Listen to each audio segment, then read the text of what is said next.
Here we are. Good evening, everyone, and thank you very much, Niharika, for that introduction.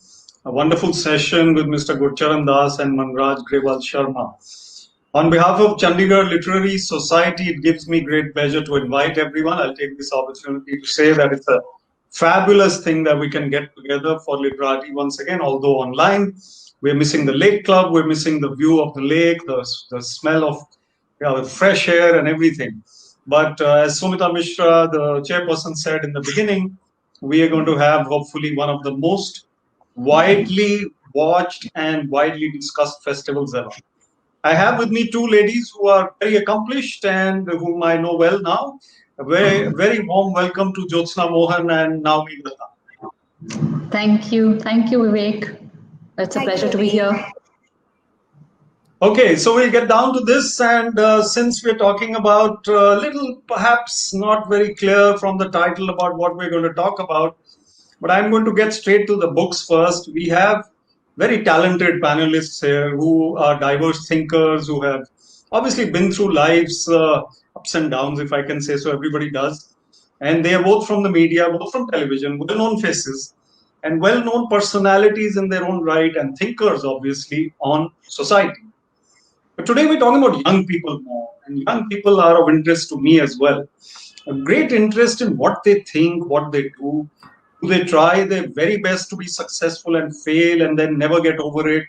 Or do they rise from the ashes and bounce back and, somehow make it despite not being accomplished enough or whatever it is? Society expects them to break the mold, to shatter all ceilings of marks and brilliance and excellence. And each parent thinks that their children are the best and cannot be matched by anybody on the planet. Parents are probably the problem in many cases, but as Jyotsna will tell you, this is not going to be about parenting. And I'm going to start with Jyotsna. And basically, Jyotsna, your book looks at the problem. It looks at the youth, it looks at how they are getting into depression, they're getting into gaming, they're getting into reasons for depression, and even getting into drugs. Now, this problem has been there for a while, but social media technology has obviously compounded it. We have problems which we never faced, let's say, 100 years ago. Drugs were probably coming into fashion, if I can say, in the 1960s. I don't know much about the history of drug taking before that, but I was born sometime in the end of that decade. And nobody has ever approached me in my life with drugs or something that, okay, here you are. So I've been pretty aloof to that. But what is the problem that you have investigated, Jyotsna, in your very detailed book and in which you've obviously done a lot of research? Why don't you talk about that to start off? Okay, so there are so many reasons actually, Vivek, but I think as you mentioned, social media, I think has a lot to answer for, a lot. I think everything today is dictated for these children, by social media. It's that social dilemma is playing out across schools in urban India. I mean, when that documentary came out, I was so glad I'd written the book and it had come out before, because otherwise everybody would have said you've taken portions from there because it was ... matching, But so everything is about social media. It's about who you are right now, and you need to be somebody. And I think it's all about very instant validation, quick gratification. Everybody wants to be popular. The peer pressure, I mean, Niharika spoke about the marks and we should all be, make a mark. But it's tough when colleges like LSR, they're giving you 100%. What do you do? I mean, so they're fighting within themselves as well, because I think in our generation, Vivek, I'm closer to yours possibly than I am to Naomi, but, in our generation, we did what we were told to do. If we had to get the marks, we had to get the marks, right? I mean, it didn't matter if we had the ability or we didn't have the ability. But the problem now with this generation is they too need to get the marks. I think the pressure is equal, but they're finding ways to go around it. So, if it's a backbencher and he needs to get the marks, he's going to go and try and get a joint and keep awake the whole night to study and get those marks. If it's a topper, he still needs to be part of that cool gang. He cannot be ostracized because that's very important. So he's going to get the marks, he's going to study, still get the marks, but he's going to go get part of the gang, smoke up because he needs to be cool. So, it's not just about the so-called bad children or the bad benches. Everybody is fighting for an identity, and it's very scary because, when I wrote this book, I think across the board, I asked children, I asked everybody, 10-year-old, 12-year-old, 17-year-olds, even 20-year-olds. I said, why is there so much angst in your generation? And honestly, I mean, they all say that, we're trying to fill something in within us. And in fact, to give you an example of this boy who was, I think at 13, he started smoking marijuana. And when I asked him, I said, so why? So he said, initially I just, I thought it's the cool thing to do. But eventually I landed up having a joint before I even went to the movies because I wanted to, it became an experience enhancer. And my question to him was like, why is it that just the movies are not enough for you? Why do you need something to enhance even a movie experience? But this is how things are in urban India. Seems like you've hit the nail on the head and you've gone into deep thinking about this. And you've highlighted the problem, but we are going to come to solutions a little bit later in the conversation. And one of the solutions has been given by Naomi in her book. And Naomi, Niharika pronounced you as Naomi, and I know that you told me last time that both are correct, but I'm going to go with Naomi if you permit. So, Naomi, okay. So, Naomi, the thing is that you have talked about being a likable bigot in a tongue-in-cheek, witty way, but you've also given some excellent tips to the youth and people who want to succeed on the professional front, how to combat the deluge of social media expectations or other expectations, how to be a winner on LinkedIn and on WhatsApp and on Facebook and on everywhere, wherever they are. So talk us through how you can be successful and as you put it very wittily, without making too much effort, without standing out too much, and yet, somehow having your way and being likable and happy. How do you do that? By reading my book.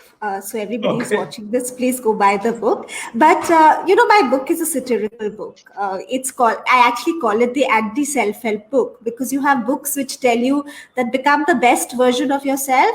And my book says, no, don't bother. Just be the way you are. Be a potato. And honestly, 2020 is a year where everybody should be a potato, because this is the year for underachievement. This is the year to sit on your couch and not venture out of your house. This is the year to set the benchmark for achievement quite low, because this is the perfect year to be a potato and to read my book as well. But like I said, so it is a collection of, satirical essays on how to sort of follow the path of minimum governance, so to say. Don't be largely forgettable. Don't be on the radar. You'll never. Don't be on the radar. Be under the radar. But obviously, like Vivek, it's not supposed. It's supposed to be a satirical portrait of how people are and how people don't take a stand. I don't want people not to take a stand, but if they don't want to take a stand and remain largely non-committal and therefore largely happy, they could read the book. Coming to what you said about social media, I was listening to Jyotsna, and she's so right about this validation that not just that generation, of course, with that generation, a lot more, with young millennials and Gen Z, a lot more, but even people like me, like, why am I on Twitter? I need that my Twitter persona and what I am could be two vastly different things, but we have now gone into this era of, where you're sort of gauging your self-worth by how many retweets you're getting, where your whole life can be led on Twitter and by the kind of interactions you're having. Now, remove Twitter out of the equation, and for younger people, make it about Instagram. And it becomes this whole thing of how do I get people to like me? How do I get people to follow me? And you're just leading a parallel life altogether. So it's a trap. It's a trap of validation, which Jyotsna spoke about. And I think in my book, I also said that, why are we on Instagram? Mostly we're on Instagram because we want to put photos of ourselves, and with many filters and say, wow, I'm quite good looking, But because you can't do that, there is this forced nobility that people put on Instagram. So you'll have the Rumi quote, you know, like Rumi is such a favorite. Everybody, so somebody will put a photo of themselves in the morning and say, oh, I'm a warrior today. But why are you a warrior? What have you done? You just woke up, no? So it is, it's a weird fake world. And like, I feel like I've not read Jyotsna's book, but I've read parts of it. And I really feel that it is this little bubble that we're creating, this parallel bubble that we're creating, where we constantly need validation. So, which is scary, really. Vivek, if I can just add, what Naomi was saying, I think it's about us as well. And I say that a lot. I say, the fact that for us also social media is such a new toy, in a sense that, we haven't figured it out ourselves. And so if a parent is sitting and counting their likes, what are you going to expect the children to do? You can't tell them, what are you doing, when you're doing the same thing? If you're sitting in your meals and, you're like, oh my God, how many photos? And okay, so we're just getting to Instagram, but a lot of our parents are still on Facebook or whatever. Or if all the parents are, continuously putting every photo from the moment they wake up. And in fact, a lot of children have written in saying that, they've been mortified by the amount that their parents are sharing. What do you do? What do you tell these poor children? Because hum log hi kar rahe hain itna sara, Right. No, Jyotsna what? And Naomi, I'm going to put things in a little bit in perspective, And also the perspective is that Naomi is in Mumbai, I guess, Bombay, and Jyotsna in the UAE, and I'm in Chandigarh. That's why I'm wearing a jacket, by the way. But the point is that if you look at the bigger picture, I was a schoolboy in the 70s and the 80s also.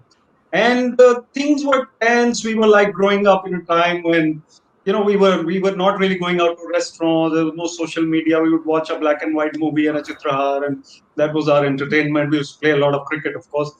And then the 90s were also like, Bollywood was really bad. Music was bad. The cricket team was not doing very well. And we were like, I was at least at that time rising in my career, doing okay. Then the 2000 to 2010 period somehow, in my feeling, proved to be the least pressurized kind of decade that I have. Somehow that, not because of my stage of life, but somehow we were not as under pressure as we are today. After 2015, or nothing to do with politics, there are so many things that have happened which are just, everybody today wakes up in the morning and is already under pressure to perform. In many ways. There's so many things that we need to accomplish somehow, and we can't find that peace within. And social media, of course, has a lot to do with it, and it can't be overemphasized. We spoke about validation. Now, validation, I must tell all of you, all three of us are probably eligible for blue ticks, maybe not me, but none of us have blue ticks in our accounts. Why? Because we're probably, hopefully, not looking for that validation, the three of us. So, can we distance ourselves from that validation? Actually, if Twitter's listening, I don't mind. I want that blue tick. You want that blue tick? Okay, don't have got it long ago now. You have thousands of followers now. I haven't applied for it or whatever, but I'd be quite happy with the blue tick. Okay. So you want the blue tick, but you have millions or lakhs of followers, you haven't got it yet. So the thing is that it's not probably top of your priority list, whereas there's somebody who says, if I've got 250,000 likes today compared to 350,000 yesterday, then I'm depressed. My bikini pictures or my gym pictures, in the case of anybody, are not being liked as much as they were last week. So Jyotsna, this expectation, this wanting to fit into the groove and wanting, like you said, to be a part of the cool gang, is it also applicable to societies in the lesser towns and even far away from Delhi, Bombay, and Bangalore? How bad is this malaise? See, I say that, anybody who has, who has that smartphone has that equal kind of exposure now. Okay, so, maybe in tier 2 towns or, semi-rural or whatever, they're not watching the latest Netflix thing that they're watching in the bigger cities. But there's a different kind of exposure with that smartphone, including gaming. So stuff like PUBG, which I believe is coming back again. it was more rampant across, rural, semi-rural India than it is in the bigger cities. The bigger cities, it's a Fortnite and Roblox, but PUBG was singularly the most, popular game in India because it had penetrated across. And I mean, then it kind of leads to the same pressure. So many instances, again, through gaming of, people who've committed suicide because, somebody asked them to stop playing and go and work, or somebody asked them to go and study, they're hanging themselves, or they've been so busy playing that they've got mowed down by the train on a track. Unbelievable kind of stories. So I think the pressure is the same. The exposure is different, but the exposure remains immense across because of that smartphone. We're the biggest market for smartphone. I think some 30 million by 2022 or something like that. Ridiculous figures. So I think the more that the phone penetrates, the more exposure to, the better way of living. And we're a very aspirational society, Vivek. I mean, I see that. I've been seeing that actually. You see all these TV shows, like all these kids on, the Indian version of dance shows or singing shows, and it's their parents who are pushing them in to, achieve these, stardom as quickly as possible, because I think the parents are now trying to live their lives to these children in a more exposed environment. So I think, and that's the problem, because we're so aspirational, we probably don't realize that there are rules and there are checks and balances and there are boundaries. Right now, we're just all over the place. Well, that's Vivek, so right. And yeah, Naomi, Vivek, I'm coming to you. If I could just add to, what she spoke about PUBG, there's also the entire, of course, TikTok is now banned. But if you look at the people who were famous on TikTok, or the TikTok creators, were not people like us, or they were not the people who are on Instagram or the people who were on Twitter. It was completely different strata, but it was I also feel it was very democratic. Like, I don't want to run it down completely also, because it democratized content. It gave people, anybody, it gave them the power to be a content creator. So I guess what Jyotsna is saying is correct. You need to have those checks and balances. That is very important. But the good things which it did also cannot, like for me also, being on Twitter has given me a platform which is not dependent on an organization that I work for. It doesn't matter which publication I work for, which channel I work for. It's like having my own private news feed, similarly. So I feel like there's a lot of good which comes out of it, but like Jyotsna said, the checks and balances are a little skewed. That's absolutely what's right. Absolutely right. And Naomi, I know that you have risen to become quite a Twitter star, but I must say that somehow what has happened in the last, I'm saying it very pointedly, in the last 1 or 2 years, the level of skirmish and trolling and civil war and whatever goes on Twitter is absolutely increasing.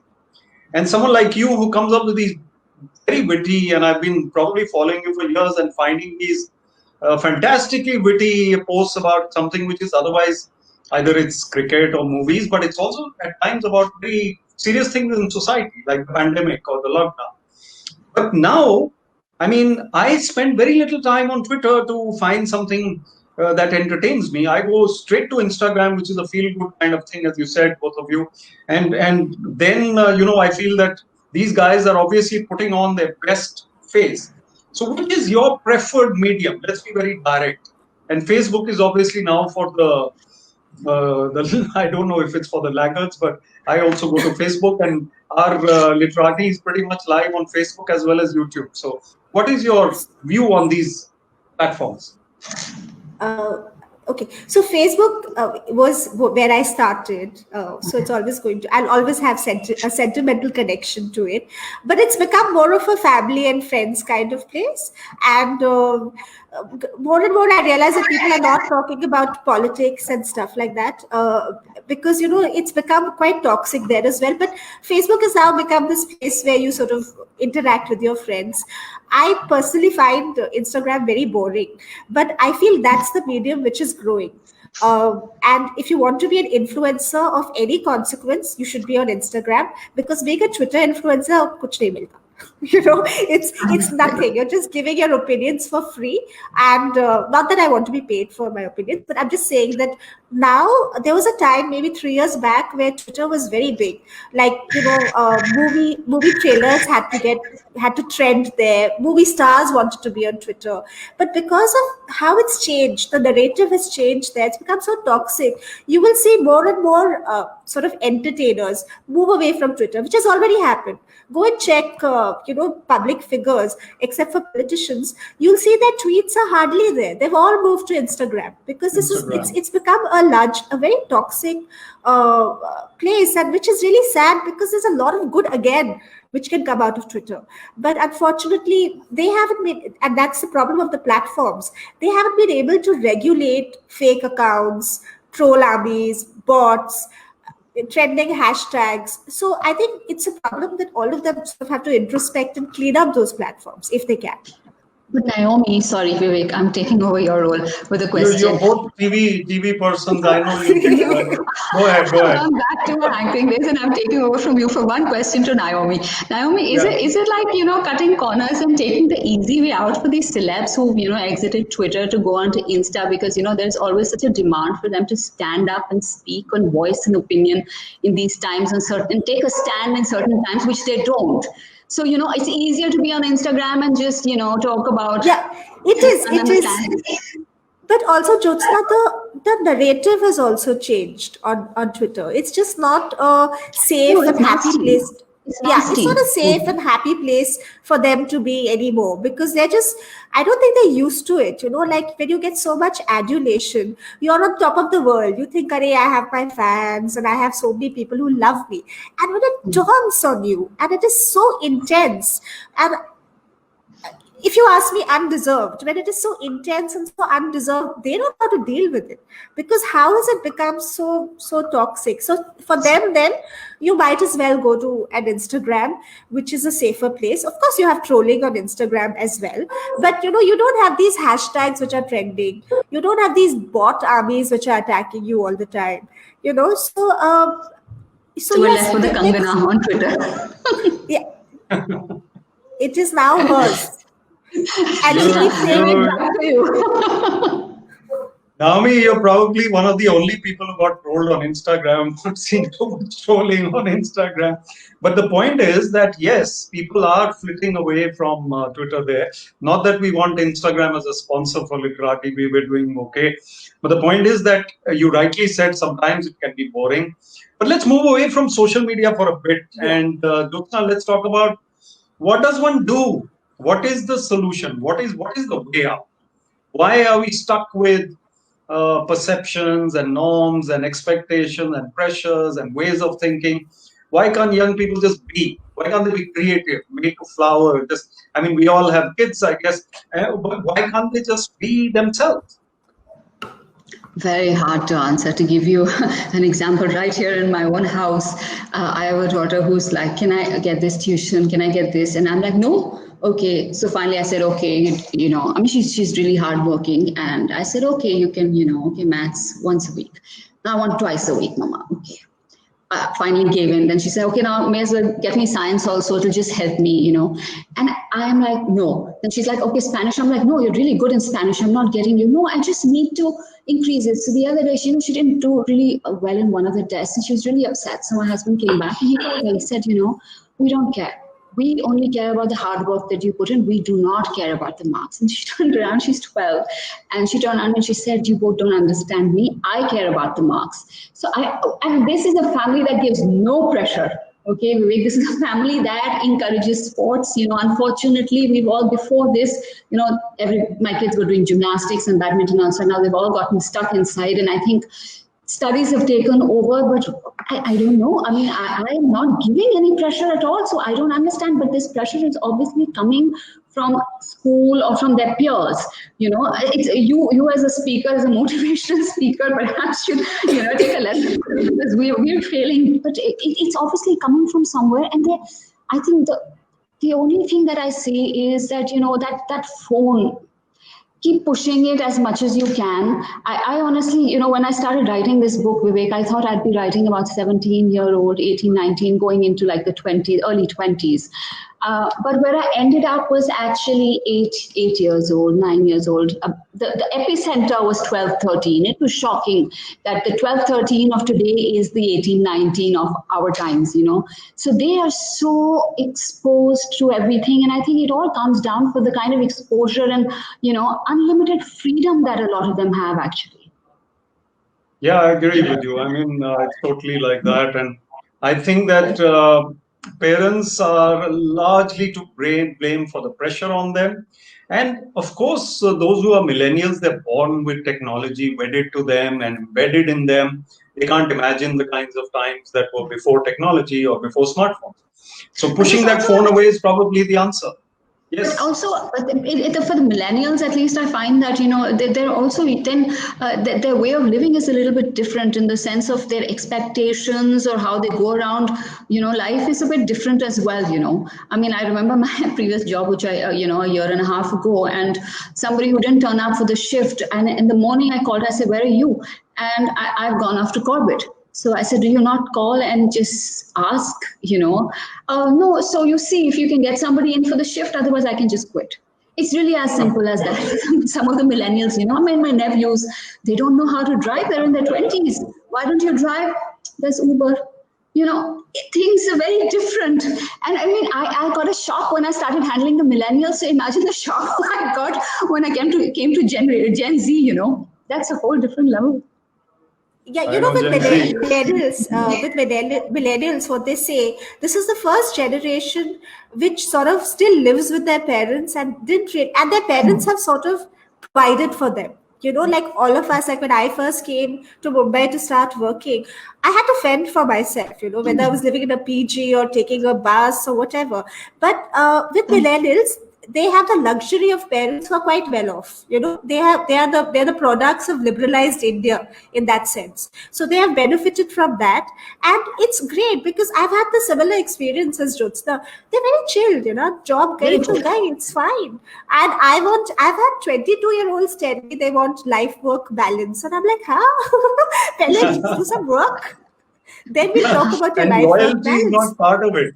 Loyalty doesn't seem to be a part of that. Relationships can be broken in a WhatsApp, and then you go. You can order romance on Tinder, so. No loyalty. I mean, talk us through your years, and what is and also use this woke creation and this woke term, which I still want to know more about, which we discussed last time. So talk us through your career, and what is the current state of working or being? Talk us through your woke waking up. I'm not woke at all, which is so I've actually got a chapter in my book which is called How to Crack Woke Jokes, and the whole conclusion of the chapter is that you cannot crack if you're a woke person, you cannot crack any such joke. So I find wokeness actually very amusing, and you see a lot of I learned a new word the other day. It's called performative wokeness, where you're displaying wokeness it's like a public performance, where everything you say can potentially offend someone else. I'll give you an example. It was not me. Some other Twitter friend had tweeted saying that, don't waste your time watching a series, read a book instead. Do any of you find anything remotely offensive in this? If someone says don't watch TV, read a book. Okay, so you guys have failed the woke test, because there was a person who responded to this person in complete seriousness saying, would you like to rephrase that, because there are a lot of people who can't read, so you're being you're being discriminatory. And it was a serious tweet, and there might be people who can read only in Braille, for instance. So, when you say read a book, it's a very sort of elitist kind of tweet. And so that guy was like, if you're reading this, you can read a book as well, like, get over it. And it was a perfectly serious exchange. Of course, this is a very extreme case of wokeness. Or, recently there was 25 years of DDLJ, which is a movie that we've all watched. And of course, it has some parts of it which are old-fashioned now. Obviously, it's been 25 years since it happened. But for its time, it was a fresh love story. It gave you Shah Rukh Khan. What do you have to complain about? But if you notice the kind of hate that film got on Twitter, because all the young millennials decided to put the filters of today's era on that film, and it became this whole thing of let's bash it, like of Friends, for example. Friends is something that we all love. The way it's bashed now, it's because people want to remove context and filters completely and just be like politically correct on steroids. Like I call it political correctness on steroids. It's so correct that it's laughable, So I'm going to interrupt you. I'm going to interrupt you. You see, in government, we said that any file which comes to you can find a loophole in that. There was somebody who wrote a book against Mother Teresa, Pakistani. But anyway, you can find a loophole in Lata Mangeshkar singing also. I mean, if you're out to do something like that, I can find something, because that's my job, that's my way, that's how I am. So, but I have the comment of the day from Parminder Soni on the chat, which is that I agree that parents should tend to try their dreams through their children. They should go on and read Khalil Gibran instead. So, Gibran, I mean, abhi hum baat kar rahe hain ki people are discriminated if they say that you have to read. If you say read Gibran, then there's going to be another set of, Pandora's boxes coming out. Jyotsna, where do people find happiness then? In this literati, we try to put together ideas on finding peace and happiness, even though our session strictly doesn't really talk about happiness, because your book is on the malaise, the problems. But what is the solution? Oh gosh, I think it depends. It's all relative, no, Vivek? On Twitter, people find happiness by bashing each other up, or by being abusive and being toxic. So I guess, it depends on who, or, being one up on the other person. But really, I think at a younger stage, a younger level, I think communication, conversations, I think they're always the key. I think to sit and talk. It's always important. I mean, okay, so I tell my child, you're not doing something I haven't done. It's not like I haven't turned my back and walked off on my mother, or you're running in and out of the other one. I know exactly what you're doing, but I'll keep trying. It's not so, it's not like I'm not going to try. So it's not easy. They're not easy these days. Nobody wants to talk. I mean, you look at it politically, you look at it any way, you look at it in society. I think everybody's just so busy doing their own thing. But I think communication is the key. And I also talk about, how I think it's very important to normalize things. I think we're still a very stuck-up society that does not, accept things, because if you don't accept things, you cannot move ahead. And I think even now we're like, oh my God, did you know about that kid who got, chucked out of school for being intimate or making out? But, at the end of the day, I turn around and go give that kid a hug. He made a mistake, yeah. Go give the parents a hug, I mean, imagine the embarrassment they're going. But I think it all comes down to our society, Vivek. And I think there's just so much of churning in society today. But I say that normalizing things is very important. It helps people, it helps children understand that things exist, We can't live in a void and say drugs don't happen in our society, or drugs don't happen around us, and nobody is vaping, or nobody's making out, or MMS scandals didn't happen, or we have to accept these things happen. Only then can we go ahead and deal with this phenomena of social media that has already exposed them on the side. There's a lot of difference between the drugs and the rest of what you said, and I think drugs are the worst of any society. But Naomi, I want to talk about humor. Is humor one of the balms that can help? You're a humorist, but the sense of humor that everybody has differs to such an extent. One man's joke becomes the other's poke or joke or whatever, no joke, So how do we get into that humorous frame of mind? I feel sometimes it's so difficult to write satire in the times we live in, because the things which are happening around you, how do you write? They're more ridiculous than anything that a satire writer can write. It sort of exceeds your imagination in that sense. So humor is also a very difficult it's unlike the US, which has its own problems. There is no complete freedom of expression here. You don't know who ends up getting offended. So being a humor writer or a stand-up comic, as you would know, is actually a very dangerous profession in India. So Yeah, of course, humor can be a balm, but then you have to be careful about what you're joking about. What is this like? I'm telling you, for the last few years now, I'm very careful about how I phrase my tweet or what I say, and I think before I put down an opinion. I still put down an opinion, but I'm careful now because you don't know what's going to happen, and you know who's likely to get offended. So it's a very touchy time to be a humor writer. Also, in India, we don't really get satire at all. We take things at face value. So, अगर कोई कुछ बोल रहा है, then you're like, this. So there are many times that I write pieces where the editors actually write satire. So I'm like, it's very self-evident that it's satire. They're like, no. We don't want to take a chance. We have to classify it as satire. And just coming back to your question, really, I think the panel before this, Mr. Gurcharan Das was there. And I think what he said is what we should all follow. Don't take yourself too seriously.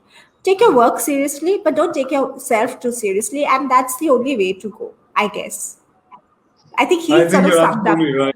Yeah. Yes. You're absolutely right. I think we're coming to the end, but I'm going to ask you one more question each, and that is, what are you on to next? I mean, obviously moved on from television to becoming authors and doing other work. And Jyotsna, many more books in the offing, many more creative projects in the offing. What is happening now? Yeah, I'm hoping, Vivek. Inspiration is coming. You're doing something about it. Yes, I have to stop being, now I'm at that stage of the pandemic where I'm like, oh gosh, I think it's weighing me down finally after all these months, So it's a little bit more of an effort to, get going than it was about a few months ago. But hopefully I have a couple of ideas for the books. So hoping to, get another one going now. And I think it's a good time to get back into it. At least it keeps you going till this pandemic is over, and then figure out where I go from there. Because figure out whether I want to go back to TV. Media is also another story right now. It's an unhappy place. We should probably just keep doing these conversations, and maybe once a month or something, get in some other people and just have some fun instead of. I am thinking. Yeah, I think so. I think, it keeps you going, it keeps you connected, because a lot of people have actually come up to me and said, now you've written this book, you need to take it forward.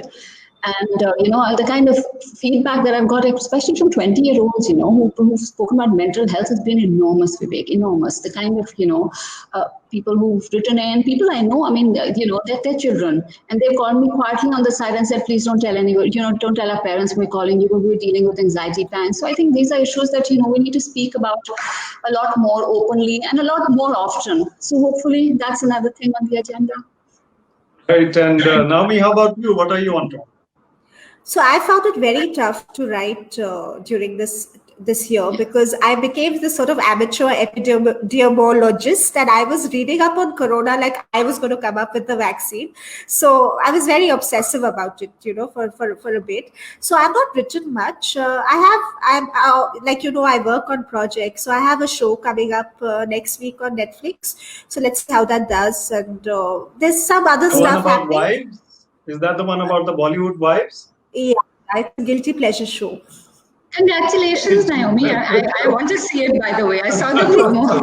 I'm going to see it. It's full guilty pleasure to me. Please enjoy. Yeah. Well, ladies, this is your chance to show us the cover of your book. Do you have it handy, anyone? Then why don't we all, even mine came out this year, so I'm eligible. So here we are. These are our books. Ladies and gentlemen. I hope I'm not covering them. Okay, here we are. You can smile for the cameras before we say goodbye, and thank you very much. It's been a wonderful conversation. Get 3 free, 2 free. No, buy one, get 2 free. Been absolutely a pleasure and a joy, and we were just being ourselves to entertain or enlighten or kind of interest anybody in whatever we do. So thank you for joining us, and Literati Online has been a joy to organize. Some of us are working very hard, and there's a team behind it. But a pleasure to have you all the way from Bombay and all the way from the UAE. Good wishes. Thank you. Thank you so much, babe. Thank you.